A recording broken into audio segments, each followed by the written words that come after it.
ஓம் ஆதித்யாய நமக. வணக்கம். நான் ஜோதிடர் மகேஷ்ஜி பேசுகிறேன். ஜாதகப்படி எப்போது அதிர்ஷ்டம் வரும்? இப்ப நிறைய பேருக்கு ஜாதகத்துல எங்களுக்கு அதிர்ஷ்டம் இருக்கா, அது எப்போ வரும் அப்படிங்கிறத தெரிஞ்சுக்கலாமா அப்படின்னு தான் எல்லாம் கேட்குறாங்க. அதிர்ஷ்டம்னா எப்படின்னா நிறைய பேர் என்னன்னா லாட்ரி சீட்டை தான் அதிர்ஷ்டம்னு நினைக்கிறாங்க. அது இல்லாம இப்ப திடீர்னு பணக்காரன் ஆகுறது, தொழில் வளர்ச்சி அடைகிறது, ஏதோ ஒரு வகையில எப்படியோ பணம் கிடைச்சு, வாழ்க்கையில ஒரு நல்ல ஒரு அப்பர் இதுக்கு போறது. அப்படி ஒரு நிலை வந்து இந்த ஜாதகத்துக்கு எப்ப வரும்? அப்படின்னு எல்லாம் கேட்குறாங்க. ஆனா, அதுக்கு கிரக நிலைகள் வந்து ஜாதகத்துல இருக்கணும். அந்த கிரக நிலைகள் இருந்தா கண்டிப்பா அந்த ஜாதகம் வந்து மிகப்பெரிய உயர்ந்த நிலைக்கு வந்துரும். அதாவது வசதி வாய்ப்புகளோட வாழக்கூடிய ஜாதகமா அது இருக்கும். அதிர்ஷ்டம் அப்படிங்கிறது பொதுவா ஜாதகத்துல நம்ம வந்து 5ஆம் இடத்த தான் சொல்லுவோம்.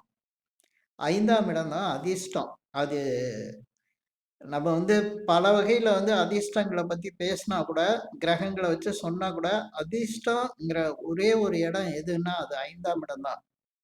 காலபுருஷனுக்கு 5ஆம் இடங்கிறது சிம்ம ராசி. அந்த சிம்ம ராசிய தான் வந்து அதிர்ஷ்டமான இடம் அப்படிங்கிறத நம்ம வந்து தெரிஞ்சுக்கணும். இன்னொரு விஷயம், அதிர்ஷ்டமான கிரகம் அப்படிங்கைல எல்லாருமே வந்து ராகுவ சொல்லுவாங்க. ராகு, சுக்கிரன் இதெல்லாம் சொல்லுவாங்க. ராகுவ ஏன் சொல்றாங்க அப்படின்னா, அதுல ஒரு சூட்சமமான விஷயம் இருக்கு. ராகு தான் உண்மையிலே அதிர்ஷ்டமான கிரகம்.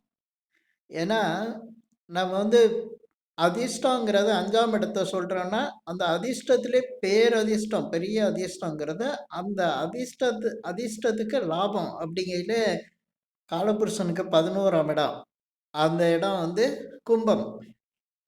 அந்த இடத்தையும் நம்ம வந்து அதிர்ஷ்டம், அது பேரதிர்ஷ்டம்னு சொல்லலாம். இப்ப அதிர்ஷ்டங்கிறது 5ஆம் இடம். அதிர்ஷ்டம், பேரதிர்ஷ்டம் வர்றது 11ஆம் இடம். அது லாபம்ங்கிறோம். ஓகே. இந்த இடங்கள் எப்படி வந்து ராகுவுக்கு சொல்றாங்க? ராகு எப்படி அதிர்ஷ்ட கிரகமா வருது? ஏன்னா 5ஆம் இடத்துக்கு சூரியன் தானே வராரு. 11ஆம் இடத்துக்கு சனி பகவான் தானே வராரு. அப்படி இருக்கையில எப்படி அதிர்ஷ்டத்துக்கு வந்து ராகுவ வந்து சொல்றாங்க?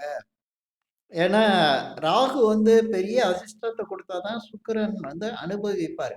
சுக்கிரன் வந்து அனுபவிக்க அனுபவிக்கிறதுக்கான கிரகம் அது. ஆனா அதிர்ஷ்டம் வேணும்ல. அதுக்கு பணம் வேணும்ல. நெறைய பணம் அதிர்ஷ்டகரமான பெரிய அதிர்ஷ்டம்னு இப்ப ஷேர் மார்க்கெட்ல பெரிய லெவல்ல ஜெயிச்சுக்கிட்டே இருக்கிறது. பெரிய அளவுக்கு பணம் சம்பாரிக்கிறது.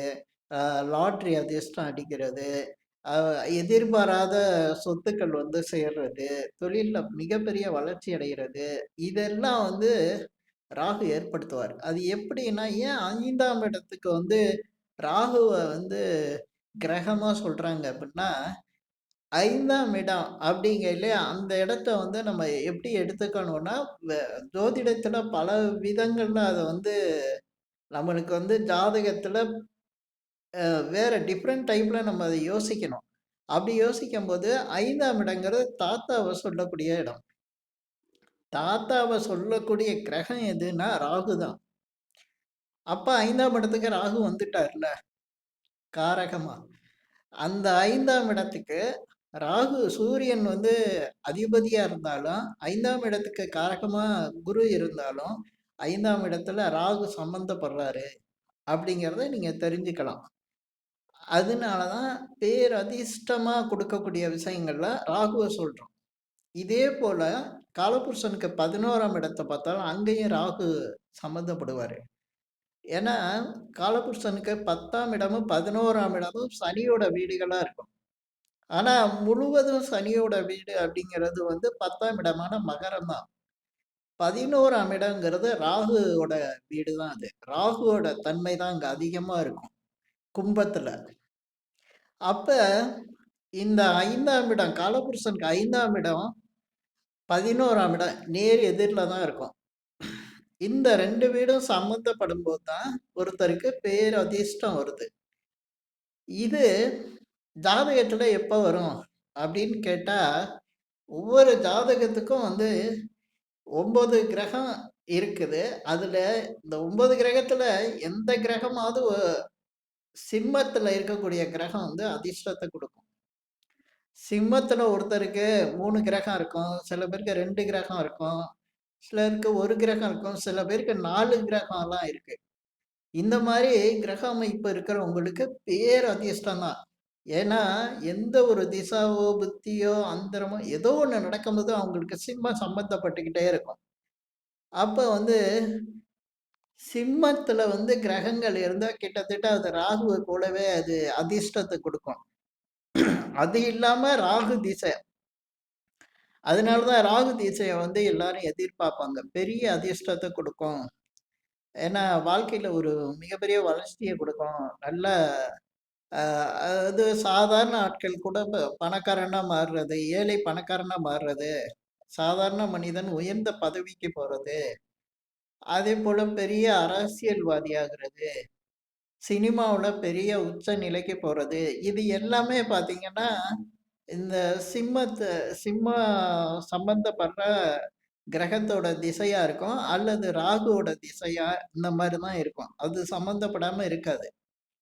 ஏன்னா, சிம்மத்துல எந்த கிரகம் இருந்தாலும், அந்த கிரகம் வந்து எப்படி லாபத்த பாக்கும்னா, அங்க 7ஆம் பார்வைன்னு ஒண்ணு இருக்கும். சிம்மத்துல இருக்கிற எந்த ஒரு கிரகத்துக்கும் 7ஆம் பார்வை இருக்கு.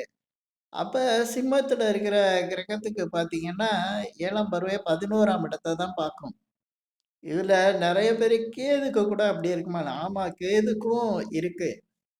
கேது கூட அங்க இருந்தாலும் அதிர்ஷ்டத்த குடுக்கக்கூடியவரா தான் இருப்பாரு. ஒரு வீட்ல ஒருத்தர் வந்து இந்த நிலையில தான் இருக்க முடியும்னா, அந்த நிலைய வந்து அவங்க செஞ்சே ஆகணும். அதேபோல இந்த 5ஆம் இடத்துல இருக்கக்கூடிய எந்த கிரகமா இருந்தாலும் அதிர்ஷ்டத்த குடுக்கும். இப்ப ஒருத்தரு ஜாதகர் வந்து ஏதோ ஒரு லக்னத்துல பொறந்திருப்பாரு. அந்த லக்னம் இந்த சிம்ம ராசியா வரக்கூடியது வந்து 6, 8 அமைஞ்சிறக்கூடாது. அப்படி இருந்தா தான் பெரிய பணத்த குடுக்கும். அதனால மிகப்பெரிய பாதிப்பையும் குடுத்துரும். ஏன் இதுல நான் 12 சொல்லல அப்டின்னா, 12ங்கிறது எல்லாத்தையும் குடுத்து, அது வாழ்க்கையில விரயத்தையே குடுத்துட்டு இருக்கும். நெறைய பேரு பாத்தீங்கன்னா, சிம்மத்துல 2 கிரகம், 3 கிரகம், 4 கிரகம்லாம் இருக்கும். அவங்கலாம் கன்னி லக்னத்துல பொறந்திருப்பாங்க. அவங்க வசதி வாய்ப்புகளோட இருப்பாங்க. ஆனா வாழ்க்கையில எதுலயுமே ஜெயிச்சிருக்க மாட்டாங்க. அ எந்த ஒரு எந்த ஒரு அ நல்ல விஷயமும் அவங்க லைஃப்ல நடந்திருக்காது. ஏன்னா, அந்த லக்னத்துக்கு அது விரயம். கன்னி லக்னத்துக்கு அது விரயம். அதேபோல பார்த்தீங்கன்னா, மகர லக்னத்துக்கு அ அது வந்து பார்த்தீங்கன்னா, 8ஆம் இடம் வந்துரும். அப்பவும் அவங்களால வந்து எதையும் அனுபவிக்க முடியாது. பெரும்பாலும் வந்து திருமணம் ஆகாம போறதெல்லாம் பார்த்தீங்கன்னா, இந்த மாரி தான் இருக்கும். ஏன்னா, வாழ்க்கையில திருமணம் ஆகி அவங்களுடைய வளர்ச்சின்னா, அடுத்த ஜெனரேஷன் எல்லாம் நல்லா கொண்டு போற அந்த நிலைமை வந்து குடுக்காது. அந்த மகர லக்னத்துல நெறைய பேருக்கு இந்த மாரி பாதிப்புகள் இருக்கும். பொதுவா மகர லக்னத்துக்கு சந்திரன் தான் 7ஆம் அதிபதி. அவரு போய் 8ல உட்காந்து அவங்க சிம்ம ராசியா இருந்தாங்கன்னா, பெரும்பாலானவர்களுக்கு நான் பார்த்துருக்கேன். 90% மேல திருமணம் ஆகாம போயிருக்கு. அது மாரி குடுத்துரும். அதேபோல கன்னி லக்னத்துக்கும் குடுத்துரும். ஆ அது ஏன் அப்டின்னா 7 கூடிய அந்த குரு போய் 12ல மறைஞ்சு இருப்பாரு. சிம்மத்துல இருப்பாரு. திருமணத்த குடுக்காது. இப்படி அதிர்ஷ்டம் வந்து வந்தா அத ஒரு பாதிப்பாவும் குடுக்குது அப்டின்னா, அந்த லக்னத்தையும் பார்த்துக்கணும். ஒருத்தருக்கு எப்ப அதிர்ஷ்டங்கிறத நான் ஏற்கனவே சொன்ன மாரி, வாழ்க்கையில வந்து அவங்களுக்கு ராகு திசை வரணும்.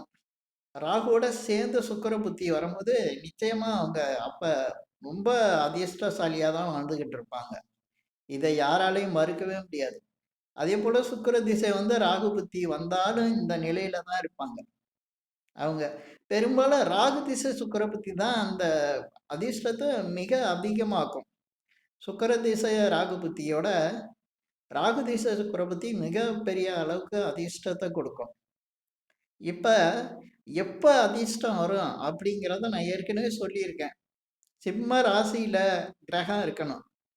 சிம்ம ராசியில கிரகம் இருந்து எந்த கிரகம் இருந்தாலும் அது 7ஆம் பார்வைய 11ஆம் இடத்த பார்த்துரும். நிச்சயமா அவங்களுக்கு அந்த நேரத்துல பேரதிர்ஷ்டம் தான். அதே போல ராகு திசை ராகுவோட திசை வரும்போது நிச்சயமா அவங்களுக்கு ஒரு அதிர்ஷ்டத்தை குடுக்குது. ஏன்னா, அந்த காரகம் வந்து அந்த 5ஆம் இடத்தோட இது வந்து காரகம் குடுத்துரும். அந்த நேரத்துல அவங்களுடைய லக்னத்துக்கு அது எத்தனாம் இடமா இருக்குன்னு பார்த்து, அத அவங்க எப்படி பயன்படுத்துறாங்க அப்படிங்கிறத பொறுத்து இருக்கும். ஆனாலும், அ இப்ப ஒருத்தர் பாதிப்படைய போறாரு. இப்ப ஒருத்தர் ஷேர் மார்க்கெட் பண்றாரு. அவருக்கு வந்து இப்ப சிம்மத்துல கிரகம் இருந்து அவர் ஷேர் மார்க்கெட் பண்றாரு. அதே சமயத்துல அவருக்கு லக்னத்துக்கு அது 8ஓ அல்லது 6ஆவோ அமைஞ்சிருச்சு அப்படின்னா, ரொம்ப கேர்ஃபுல்லா இருக்கணும். ஏன்னா, அவருக்கு பெரிய லாபத்த குடுத்துக்கிட்டே இருக்கும். அதே நேரத்துல அதுல வந்து அவரு தவறான வழிய நெறைய பேர்ட்ட நம்மளுக்கு தான் எல்லாமே டெக்னிக்கலா தெரியுமே! நம்ம எது வேணாலும் பண்ணலாம். நம்ம ஜெயிச்சுருவோம் அப்டின்ட்டு நெறைய பேர்ட்ட பணம்லாம் வாங்கி போட்டு செய்யும்போது தோத்து போயிருவாரு. கஷ்டம் குடுத்துரும். பெரிய கடனாளி ஆவாரு. கவுத்து விட்டுரும். இது மாரி பார்த்துக்கணும். அதேபோல 6ஆம் இடமா இப்ப சிம்மம் வந்து 6ஆம் இடம் அப்டின்னா கும்பமா இருக்கணும். அவரு லக்னத்துக்கு அது சாரி கும்பம் வராது. மீனமா இருக்கணும். மீனமா இருந்தா தான் 6ஆம் இடமா வரும்.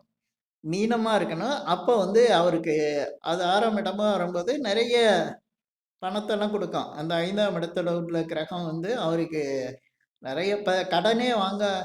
10,000 கடனே வாங்க முடியாதவருக்கு ரூ. 10,00,00,000 கடன் கிடைக்கும் அந்த நேரத்துல. இவரு கடன் கிடைச்சிருச்சுன்ட்டு அத வச்சு பிசினஸ் பண்ணும்போது பெரிய லாஸ்ல விட்டு பெரிய கடன்காரனா ஆக்கும். இது கொஞ்சம் கவனமா இருக்கணும். பொதுவா வந்து சிம்மம் ஆ தொடர்புல எந்த கிரகம் இருந்தாலும் சரி, ராகு அ திசா, அதேபோல சிம்மத்தில உள்ள கிரகத்தோட திசா, இது வந்து பெரிய அதிர்ஷ்டத்த குடுக்க தான் செய்யும். ஆ இதுவே வந்து ஒருத்தருக்கு ஆ சிம்மம் வந்து மறைவிடம் இல்லாம சிம்மத்தில கிரகங்கள் இருந்தா, நிச்சயமா அவங்க வாழ்க்கையில மிகப்பெரிய உச்சத்துக்கு போயிருவாங்க. மிகப்பெரிய ஒரு வளர்ச்சி அடைஞ்சிருவாங்க. அது நீங்க பல ஜாதகங்கள்ல பார்க்கலாம். அந்த விஷயம் எல்லாருக்கும் தெரியும். அத கணிச்சு பார்த்தாங்கன்னா கரெக்ட்டா வரும். அதனால அதிர்ஷ்டம் எப்ப வரும்னா, சிம்ம ராசியில உள்ள கிரகங்கள் அல்லது ராகு திசா இந்த மாரி நேரத்தில தான் வாழ்க்கையில பெரிய அதிர்ஷ்டம் வரும். இப்ப அதிலேயே கிரகம் இல்ல, அதேபோல ராகு திசையும் வரல அப்படிங்கையில, அவங்களுடைய ஜாதகத்துக்கு வேறு சில அமைப்புகள்ல அதிர்ஷ்டம் இருக்கும். ஆனா இந்த அதிர்ஷ்டம் மாரி இருக்காது. இது ஒரு பெரிய அதிர்ஷ்டம் இருக்கும். இந்த மாரி இருக்காது. இத ஜாதகங்கள் பார்க்கும்போது தெரிஞ்சுக்கலாம். ஓகே. இந்த பதிவுல நான் சொன்ன விஷயங்கள் உங்களுக்கு பிடிச்சிருந்தா ஷேர் பண்ணுங்க, லைக் பண்ணுங்க. அதேபோல இந்த சேனலுக்கு சப்ஸ்கிரைப் பண்ணுங்க. என்கிட்ட ஜாதகம் பார்க்கணும்னா மட்டும் கீழ இருக்க என் நம்பருக்கு கால் பண்ணுங்க. நன்றி, வணக்கம்.